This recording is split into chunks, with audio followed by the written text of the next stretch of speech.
السلام علیکم سامعین، 23 شعبان المعظم اور 22 فروری ہے۔ خبر کا عنوان ہے 168 سالہ پرانی مسجد کو منہدم کر دیا گیا۔ معاملہ اتر پردیش کے میرٹھ کا ہے۔ خبر آج کے روزنامہ انقلاب اور روزنامہ راشٹریہ سہارا دونوں اخباروں میں شائع ہوئی ہے۔ روزنامہ انقلاب ہمارے مد نظر ہے، پوری خبر جوں پڑھ کر سنائی دیتا ہوں۔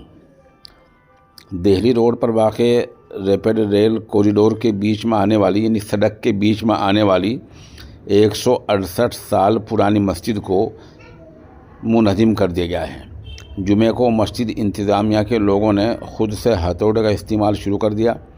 یہ مسجد جگدیش منڈپ شاردا روڈ کے باہر بنی ہوئی تھی۔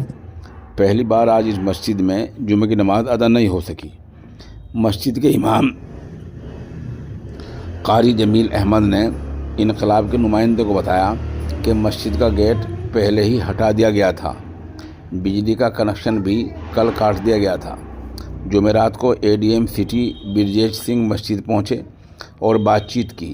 انہوں نے اس کے بعد لوگوں نے باہمی رضامندی سے مسجد کو ہٹانے پر رضامندی ظاہر کی اور آج ہمارے لوگوں نے کچھ توڑ پھوڑ بھی کی ہے، کل کو شاید ختم ہی ہو جائے گی۔ قابل ذکر ہے کہ NCRTC کے اہلکار مسلسل مسجد کو گرانے کا مطالبہ کر رہے تھے۔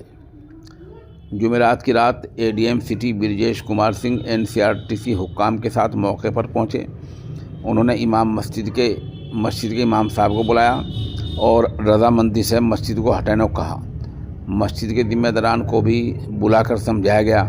انتظامیہ اور مسلم فریق کے درمیان دیر رات تک ملاقات جاری رہی اور ADM سٹی اور SP سٹی کے ساتھ NCRTC کے افسران جمعرات کو مسجد کے سامنے پہنچے۔ انہوں نے امام اور ذمہ داران کو بلایا اور ان سے مسجد ہٹانے کی بات کی۔ کافی دیر تک اہلکاروں نے مسجد کے ذمہ داروں اور آس پاس کے لوگوں سے بات کرنے کے بعد سمجھایا، کہا کہ یہ سڑک کی ریپیڈ کی تعمیر کے لیے مسجد کو ہٹانا ضروری ہے۔ وہیں حاجی صالحین نے بتایا کہ مسجد کے متولی کو نوٹس آیا ہے، ان کی صحت بھی ٹھیک نہیں ہے۔ کل SP سٹی آئے تھے، انہوں نے کہا ہمیں حکم ملا ہے کہ آپ لوگ مسجد کو ہٹا دیں ورنہ بلڈوزر سے ہٹا دیا جائے گا، اس لیے ہم لوگ خود ہی ہٹا رہے ہیں۔